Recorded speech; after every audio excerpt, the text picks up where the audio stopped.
Welcome back to Out of the Blue, the podcast, where we explore those unexpected moments, the ones that arrive without warning and somehow redirect our lives toward purpose, service, and connection.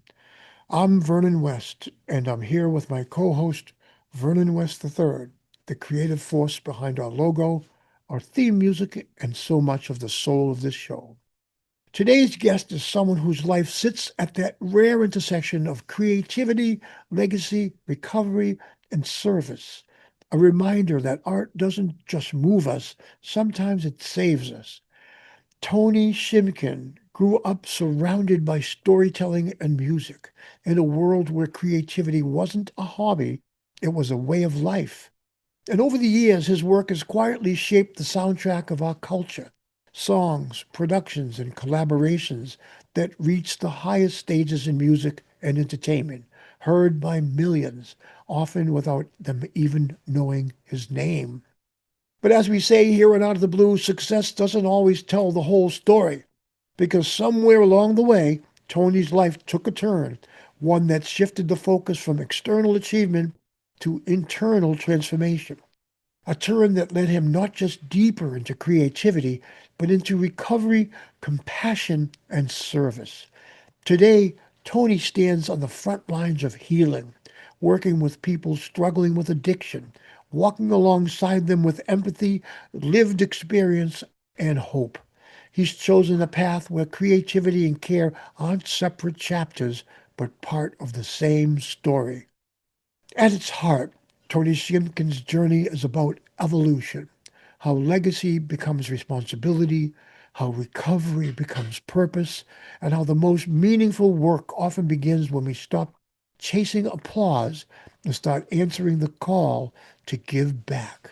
So take a breath, lean in, and join us for a conversation about music, meaning, service, and what happens when life gently or violently calls you out of the blue.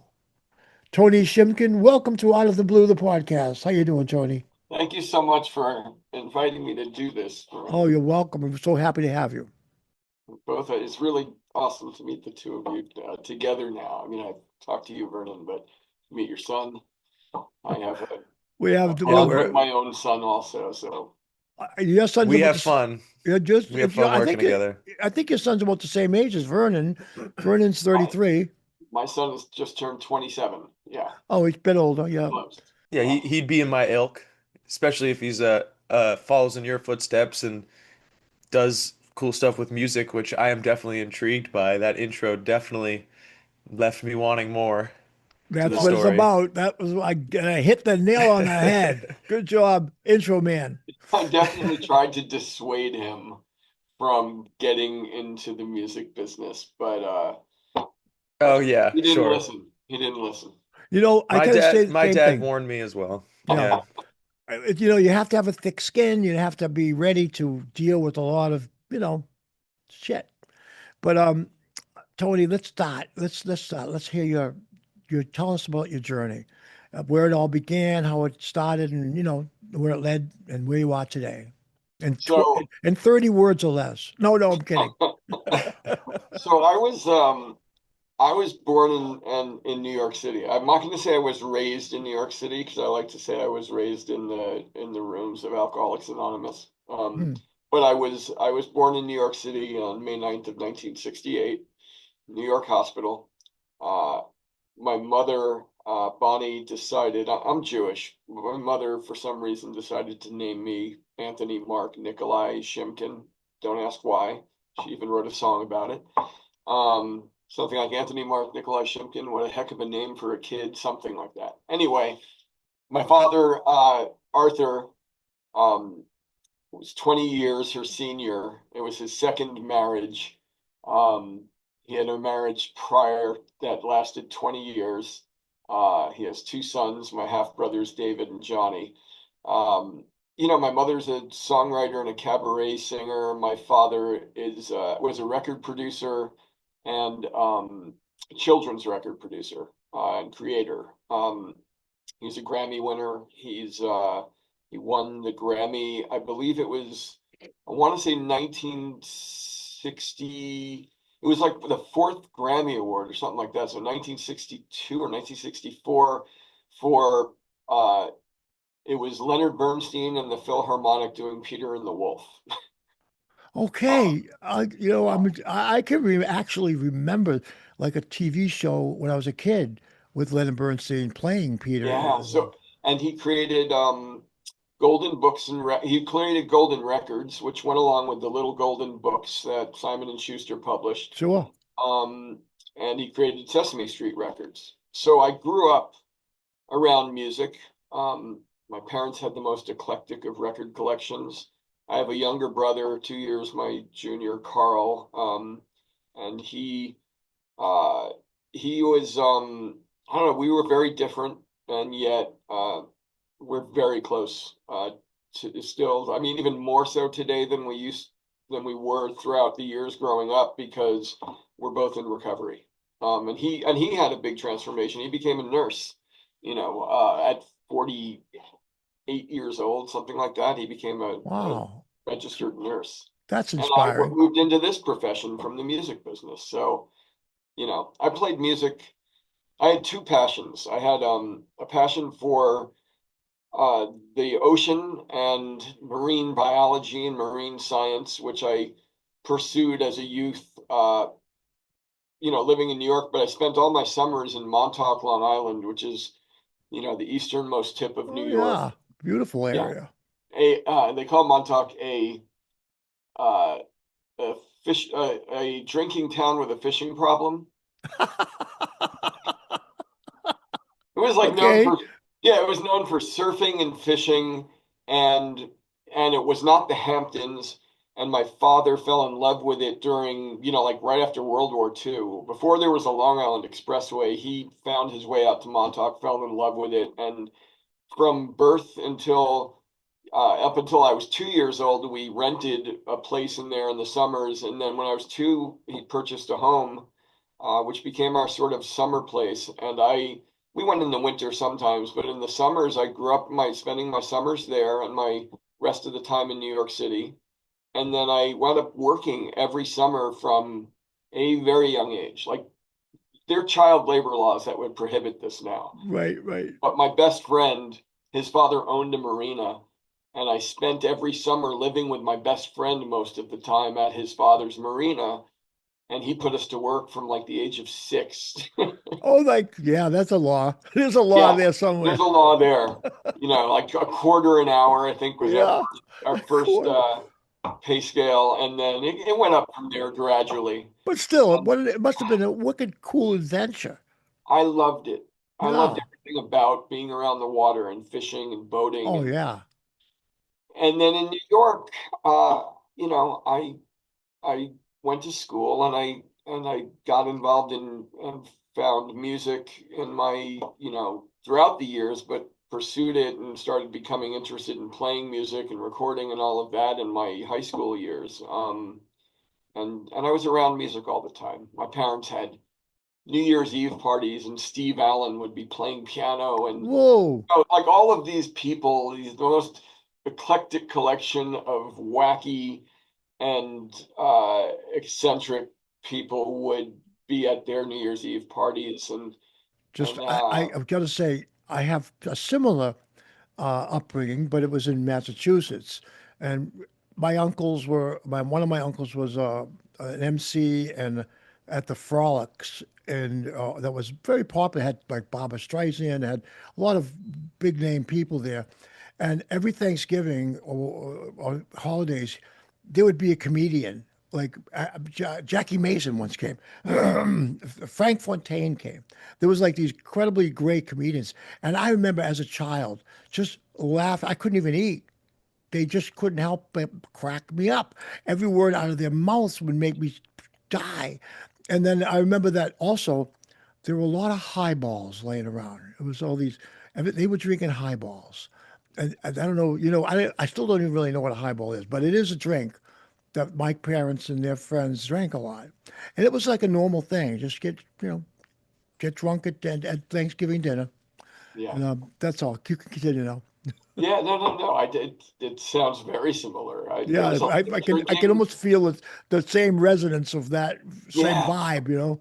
When yeah, you there had was a Steve lot of, Allen, that's crazy. there was just like, yeah, wild parties, a lot of alcohol, people smoking. I mean, just a lot of music and laughter and life and all of that. And you know, I went to public school until high school for some reason. Well, not for some reason. My father lost his voice to cancer of the larynx Oh, in wow. when I was about 12 or 13 years old. He had a laryngectomy, and so he had the stoma, the hole in his neck, Yep. and Happened to my uncle. Happened to my uncle. everything sort of changed from that. You know, when that happened, there were, you know, all of a sudden there was financial difficulties, economic insecurity, job, and like he, you know, like he was no longer president of Sesame Street Records, and he struggled to try to maintain what we all had, you know, whatever my mother wanted, the house in Montauk, all of these things. And throughout the years, it was challenging. And my brother remained sort of in the public school system. And he went to Stuyvesant High School. His high school English teacher, I was very jealous of this in retrospect. His high school English teacher was Frank McCourt, the author of Angela's Ashes. Oh, right, Angel's Ashes, right. Yeah, and he was 2 years younger than me, but it felt like he was older than me in his, you know, from an education standpoint. Right. Did he get into recovery before you or after you? That's a great question. So he got sober for the first time in early of 1996, and about 6 months after he got sober, I got sober for the first time. Well, that's And exactly what happened we to me and my brother. It's just really, nothing. And he's younger too. yeah, I remember just the chaos that went on around that time before he when he went into rehab, and the chaos that came about, you know, when he had a major sort of relapse many years later, and then conversely when I did the same, you know, I got sober, and the first time was December 7th of 1996. Um, it was a very much a physical bottom that I hit. I was newly married. I went through some sort of difficulties in early married life, and then very early married life. And we're talking like 6 months into being married, because we got married in June of '96. And I went to when I hit that bottom, I drove. I won't say the scene of the crime because I really had fond memories of Montauk, but I drove out to Montauk, Long Island in the middle of a blizzard, December of '96. Um, it took me 7 hours to drive out there, which normally would take 2 or 3. That's a long It was ride. in a Yep. blizzard. I consumed, I don't know how much of, you know, drugs and alcohol on my way out there. And I remember I called my brother up about a day later, um, frightened to death. And I said, yeah, I think, I don't know if I said I need help, but he knew. Yeah. And he told me to stop by and see him on my way back to the city, which I did. You know, that's what brothers are for, right? They can really be there Yeah, for you, you know. yeah, But it was a beautiful kind of out of the blue situation that he got the sobriety and you needed it next, you know. They kind yeah. of fold into it, you know. I just remember, I think we were probably both struggling to some degree, but his was so much worse in the sense that you could point at him and go, you know, he's floundering, he's suffering, he's having problems, his life is a mess. And as long as that was possible, there was no spotlight on me. You know, I had a terrific career and a wonderful, you know, I already had a thriving career. I was doing well by every measure. So my substance use and my alcoholism was just not apparent. the Whereas the book he, cover. It's like the book cover. yeah, I think I shared about that once about that I felt like I had a book cover that nobody really knew how screwed up I was inside the book. that's a great way to put it. It was getting worse and worse, but people were like, you know, he's doing all right. I mean, he's on there, you know, he's succeeding, making money, whatever it is that they measure that by. And Yeah, I was thinking, yeah, I'm gonna pull this off. But when I finally did find myself in surrender and get recovery, nobody stood up and said, I never thought you had a problem. No, they were all very much, hey, good thing you got that, 'cause I wasn't kidding anybody. You know, Yeah, we're the last to find out, right? yeah, right. But I thought I was. The book cover seems really intact. Yeah, I remember when he, once he then went to rehab, um, the spotlight, I think, was redirected onto me. There you go. Yeah, yeah. So you were really going really well with success. What were you doing at that time when Yeah, this was going on? when I was 18, not 18, sorry, when I was about 16 or 17 and in high school, I started working in a recording studio. My father introduced me to the son of his friend who owned a recording studio in Manhattan called Soundworks.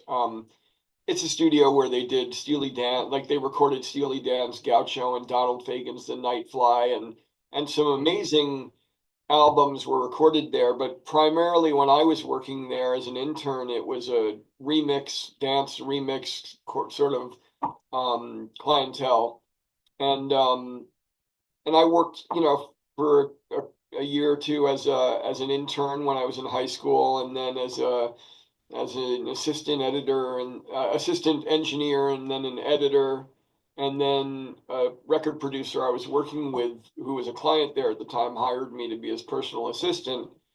But we started writing music together, and before I knew it, I was working on, some of the biggest projects and the most major artists, and because I had a musical background and I played bass and I was in bands and I was technically savvy enough to run the digital gear that made it possible for us to produce and write within the home. Vernon also is a very experienced recording artist. Uh, I would say you got a lot of teach recorded with me.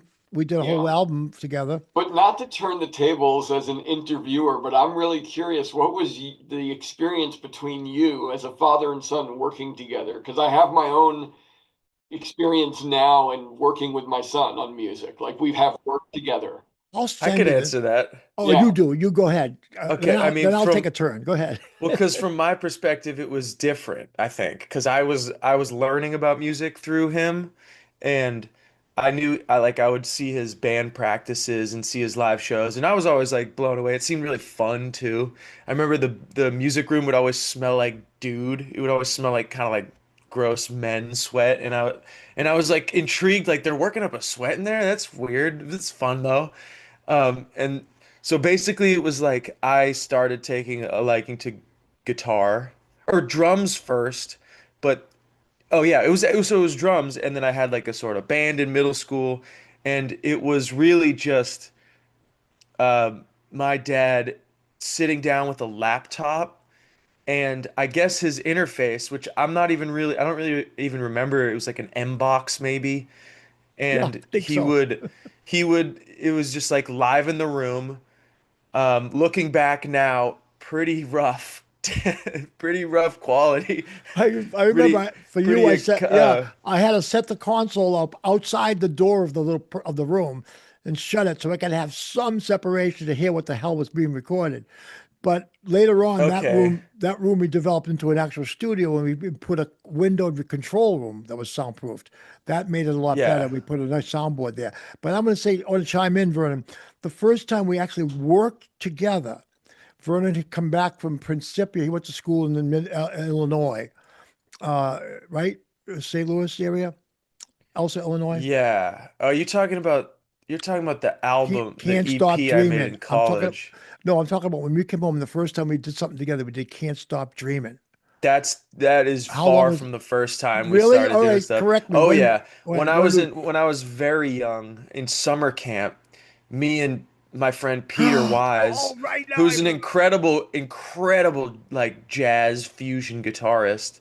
Look him up, anyone who's listening. Um, we would write songs together at camp, and then we came back, and I just recorded like I think maybe one or two mics. My dad was really big into the drumagog from like as far as I can remember, so I would have these like really like crappy drum sounds and the most pristine kick sound you could even imagine. And then, my buddy on guitar was actually really good for being, 13, I think, at the time. So that was really the first time. It was a lot of him overseeing projects. But then later on, I began like writing with him and his songs. And I think that's what you're talking about. Yeah, yeah. When I think the culmination of all that growth was when we did the song "I Can't Stop Dreaming," and that still exists on YouTube. And when I put that out, just put it out as a lock. We filmed it, videoed it. A friend of ours that still works with us. As a matter of fact, the guy that's the producer of this show, Joe Gallo. Hey, Joe, he was the guy that filmed us down in my little basement room, and we did "Can't Stop Dreaming." It was just bass and drums and vocal, and that was it. And I said, let's just do it live because I felt like I was so sick of like perfect recordings and everyone's overdubbing, everyone's lip syncing. I figured like I'd rather have people see something like walking a tightrope. We might fall, you know. I thought that made it exciting. So, and you know what? I was right. We put that out without any push at all. Almost like in 2 weeks, it got 10,000 views all over the world. And I was getting like messages from people in Africa saying, Vernon, what do you mean? Can we still keep dreaming? So Wow. it was a wonderful experience. I used to tell people that he reminded me of Keith Moon, because That's a compliment. yeah, Yeah, tell me about it. because he was so like feeling. It was all about feeling. And I Yeah, said, literally zero chops, all feeling. That was no, you me. had some chops. You had some No, no, chops. not really. But I will say, um, just to wrap this up, before that, there was so much. There was like a lot building up to that moment, which wasn't, to me, in my mind, as big of a moment because I had recorded so much in that basement with you.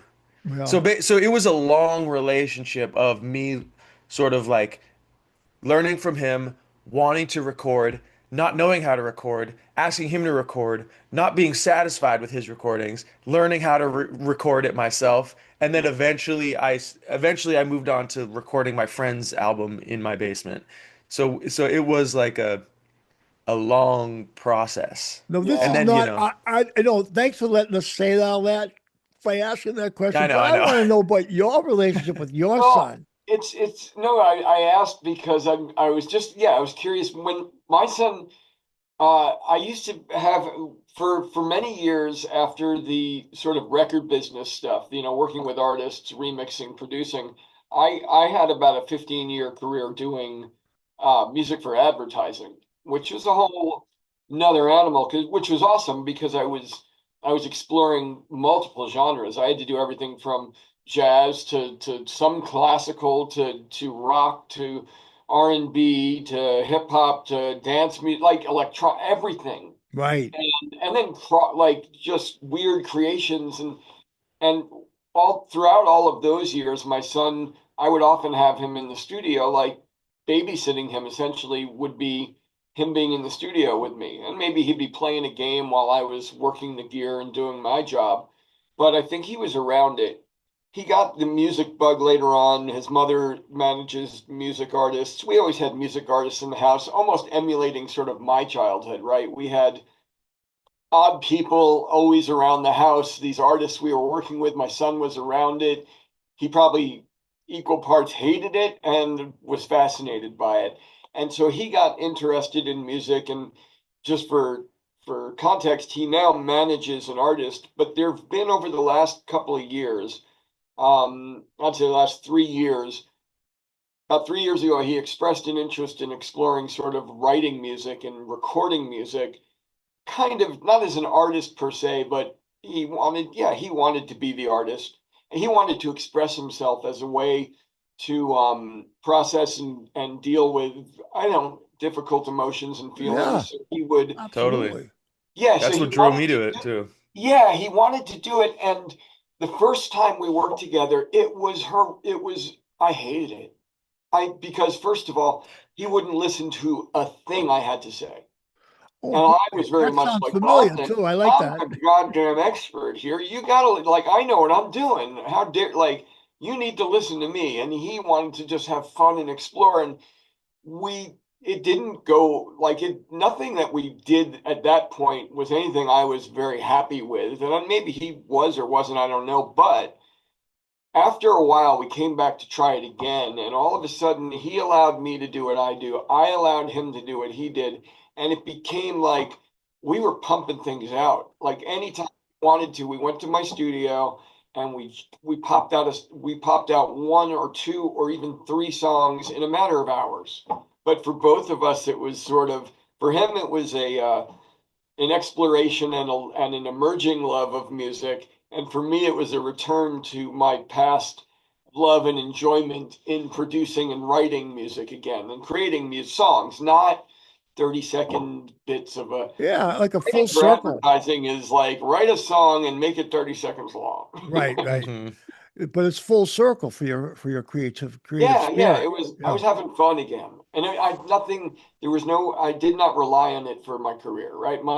I had a new career. I didn't need to do it.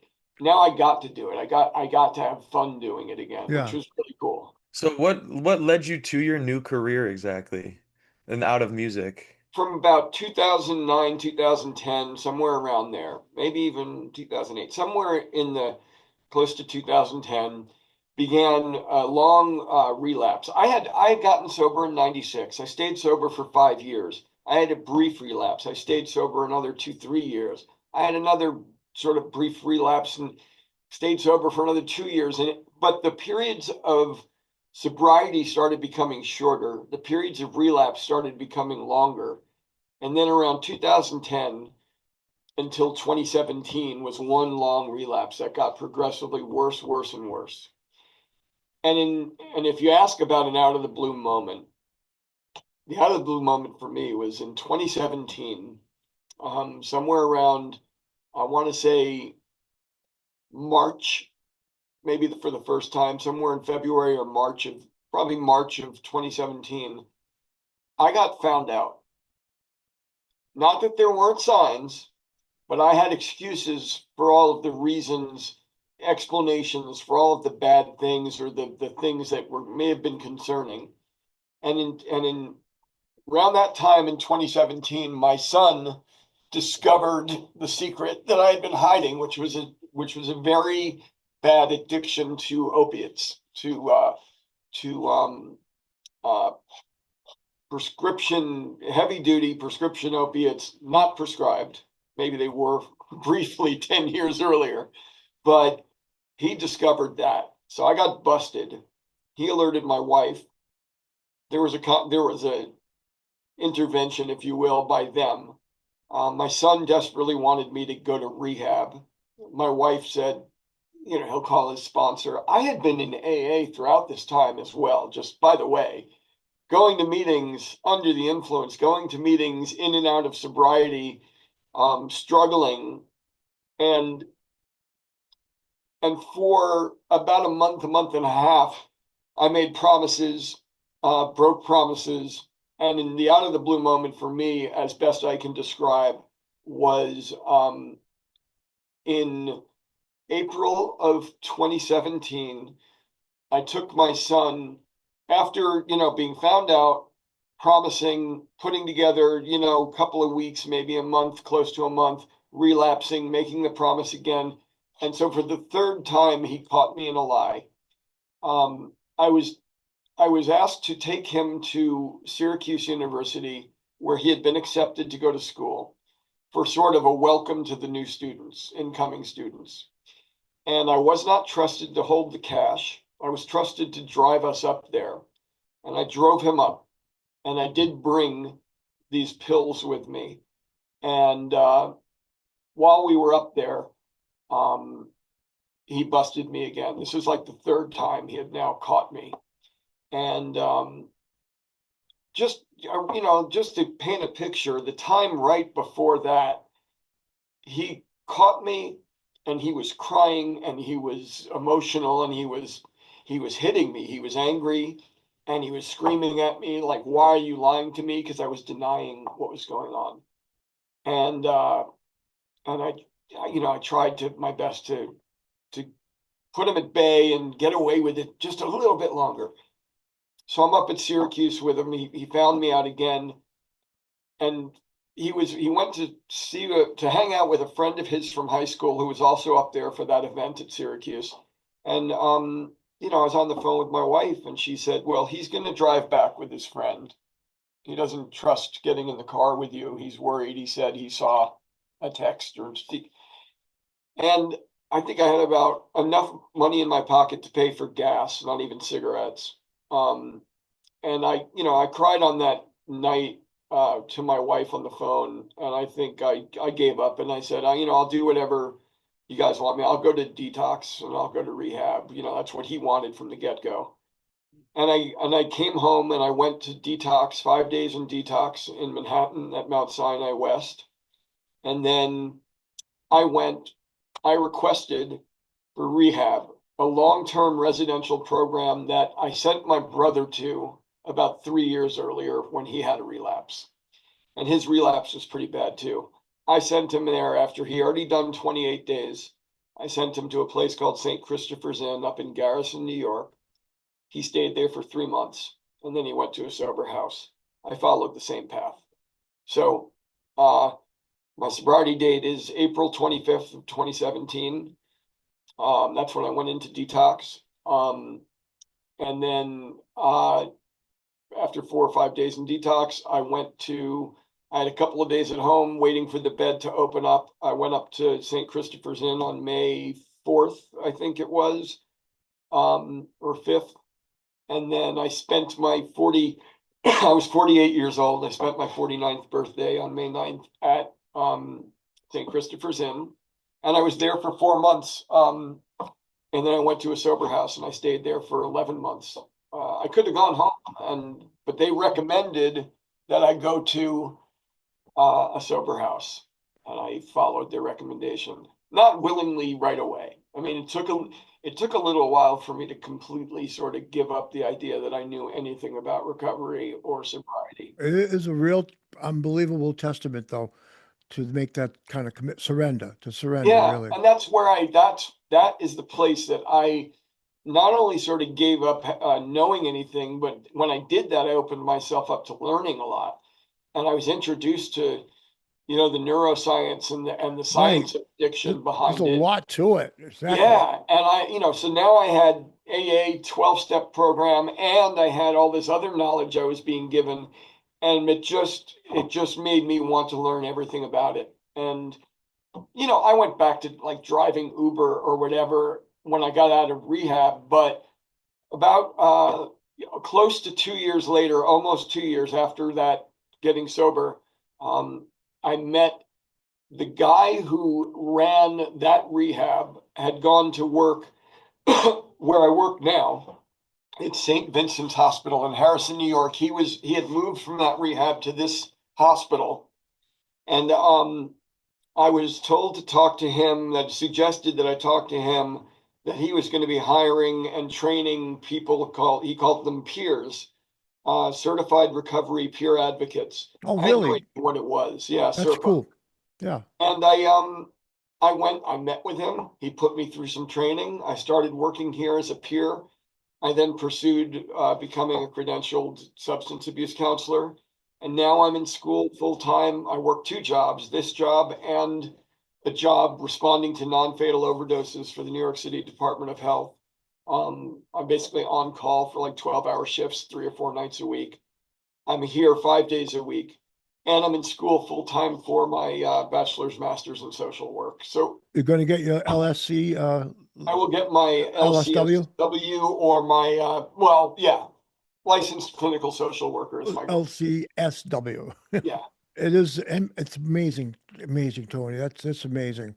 Well, you're taking, and plus you're taking to that, your own personal experience. I mean, Yeah, absolutely. That's what I love. I love the coming together of, my past life experience, my lived experience in addiction and recovery. So you take the music, that all of that just bring and the connection to so many like people like you, Vernon, and everybody we know, in recovery. And it's this connection with people that foster and it just a general sort of gregarious, open kind of nature I have of an interest. I'm curious about people, so I get to know people And that all just serves me really well in this field. Yeah. Um, to, you know, to do everything from see somebody who had an overdose who's homeless and in the hospital and get them to trust me and maybe take some suggestions or allow me to help them, to people who, you know, who are 18 and 19 years old.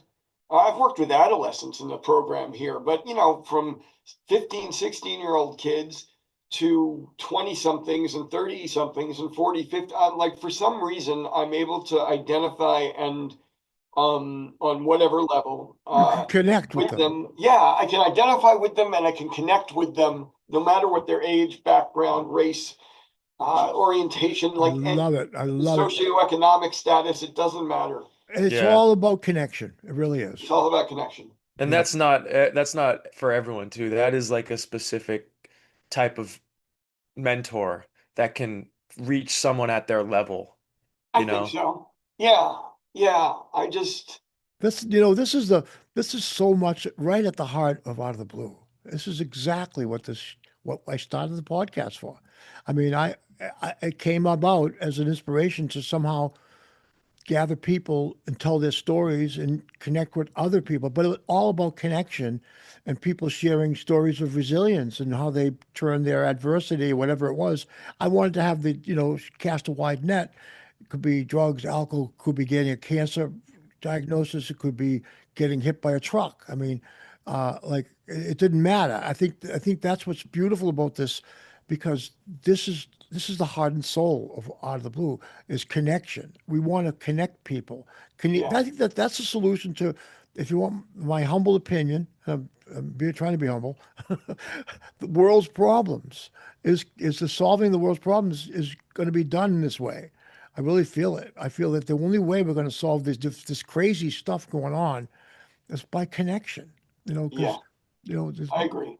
The other thing I should I absolutely mention is the encouragement I've received from my wife and my son throughout all of this. Like, is beyond anything I could ever it's wonderful. impart. It's wonderful. Like, I never thought of myself as a good student. It was my wife who, throughout all of these years, was like, "You should go back and get your bachelor's. You should finish college." And I was like, "Oh, I'm stupid. I'm not a good student. I couldn't do that." Until, like they believed in me until I could believe in myself. Yeah, yeah. And then it just took actually studying a subject which I find fascinating to realize that I'm an amazing student when I love the subject. It's, Um, it's it's funny. It's funny you say you think you're stupid because I would not get that impression from you. it's so, but it's self-esteem issues, I think, is Yeah, what it yeah, comes down to. And then, my wife and son have been so supportive and encouraging throughout it. And then I, in turn, am a better person and I can be there for them. The woman who worked at the rehab when I was there, this woman named Janet, sort of instilled in me this idea of uh, being able to not only recover and get sober, but uh, that I could be the father and the husband and the brother and the son that I always was meant to be, yeah, and made me believe that. They drilled this message into our heads at St. Christopher's Inn that their mantra was, "You are a good man worthy of love and respect." And they repeated that phrase on a daily basis so often that at first you were like, "Shut up, I'm not," to gradually believing it, to wholeheartedly buying into that, yeah. and then passing that message along to the new guys who arrived there. Exactly. And there's another element that you just made me remember. Alignment. It's like connection and alignment. I think those two things are the factors or the things that precipitate real change. Because when you have alignment and you connect, Yeah, and people get on the same course, same track, and then yeah, say the track starts to turn left, well, they start going with you because the action is good. The connection is there, and they trust you, and then you can precipitate actual change in their lives, which is yeah, so wonderful. It really is. Yeah, the constant reminder of the simple thing, like that you are worthy of love. Yeah, Why is that so difficult it's such a good to question. just accept? And it's like what is with this like incessant self-doubt that it seems like so many of us have, and it manifests in so many different ways. And why is it that the solution is so damn simple? Just repeating it. No, you're right. I think it comes down to core beliefs. However we develop these core beliefs of, my core beliefs that I'm not a good student and I'm, like all of these that were so ingrained. We just tell ourselves without realizing it, I think kind it of thing. comes down to like, and we've talked about this in our 12-step meeting, but neuroplasticity that, long over a long enough period of time, you have these pathways in your brain, and they are so well established, so they're just so comfortable. Whether it's I'm not good enough, I'm stupid, or the conversely, I'm awesome, like ego, that you have these, they're so well established that if you believe I'm not good enough, it's so deep. But if you repeat, I am a good man of worthy, like a mantra of love and respect, often enough and for long enough, that becomes the new path. That becomes, and the other one gets filled in. I always love the the example of sort of tracks in the snow. You get like deep tracks in the snow or the mud. And if you start driving down another path, those become the deep tracks. The other ones get filled in by weather and time. And Love so it. over Oh Love time, yeah. it. Oh, yeah, wow. That's heavy stuff, man. I think yeah, you're a great example of um like kind of like the book thing. Your life can be looking a certain way. You can maintain a presentation, but it is not too late. It's never too late. And it's okay if there's a relapse or it happens again. You never know what you're kind of being prepared for. It's the kind of thing where you look back and it seems like, oh, that made sense that those steps led you now to this like incredible career, this like, multi-level career of service. It seems like you've dedicated yourself to service and giving your experiences and your learned knowledge to other people, especially young people. Like that's huge.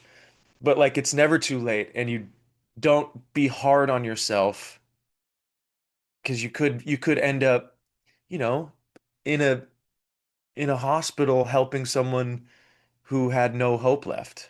yeah. There's you're so right that you could agonize over relapsing. But had I never relapsed, I wouldn't be where I like doing what I'm doing now. Like that took not only multiple relapses, but it took what it took. But I had these relapses that led me to eventually going to a long, like everything led to the next thing. And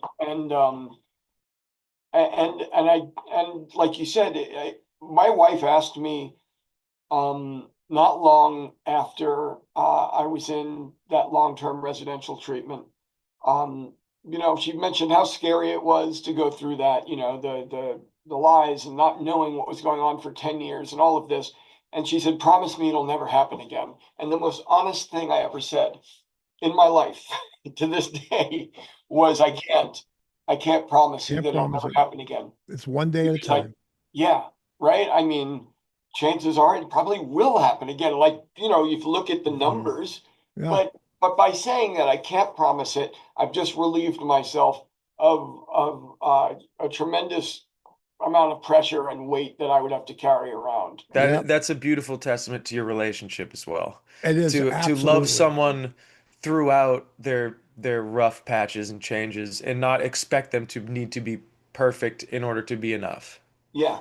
I mean, No, to be married 30 years is an accomplishment. For given you said it, everything man. You I've said it. put, yeah, to everything I've put them through, to everything they've been through and put me through, like to weather all of that. It speaks to your integrity. It speaks to something about your soul. That. And the family Mhm. itself too, strong family. Yeah. I mean, my mother and father stayed married until my father when he passed, and he passed with 10. My father got sober at 75 years old. That was the That's other part. I that's never even so mentioned to you. amazing. I followed my brother into sobriety, and my father followed us into sobriety. So Wow. 6 months after I got sober for Ah, the first time in 1996, my father got sober in 1997, and he stayed sober until he died in 2007. So it's just that's just a unbelievable. beautiful miracle. I don't care what anybody says. Yeah, I'm saying it. That's a beautiful miracle, an example of love on the highest level. the Yeah. kind of love that really transcends everything. But Tony, I really can't tell you how grateful I am. It's a wonderful, wonderful interview, and you have so much good shit to tell us about. You know what I mean? I got to tell you a few things that popped in my head, but I don't want to waste more time on this episode. We can talk about it. It'll be part of the next episode, but Okay. we definitely will. I love you, man. Thank you so much for being here today, and on us out of the blue with my son and I, and man, there's yet more to come with Tony Thank you Shimkin. guys so much for just letting me do this and to get to talk to you and get to learn a little bit about both of you. Yeah, thanks for being here. Thanks for asking a little bit about us. That Yeah, was fun to revisit, but Yeah. Well, thank you for, you what you are, do. yeah. And I have to tell you now, it's official. You have been adopted. You're part of the Out of the Blue family, and that's forever. thank you so much. Thank you, everybody, for joining us on Out of the Blue, the podcast. This has been a special one with Tony Shimkin. I hope you enjoyed it as much as we did. And I know you'll be coming back to see when we do part 2 with Tony, because it's going to come. Anyway, have a good day. And thank you again. Push that like button, smash that follow, whatever you're going to do to spread the word. Thanks a lot for joining us.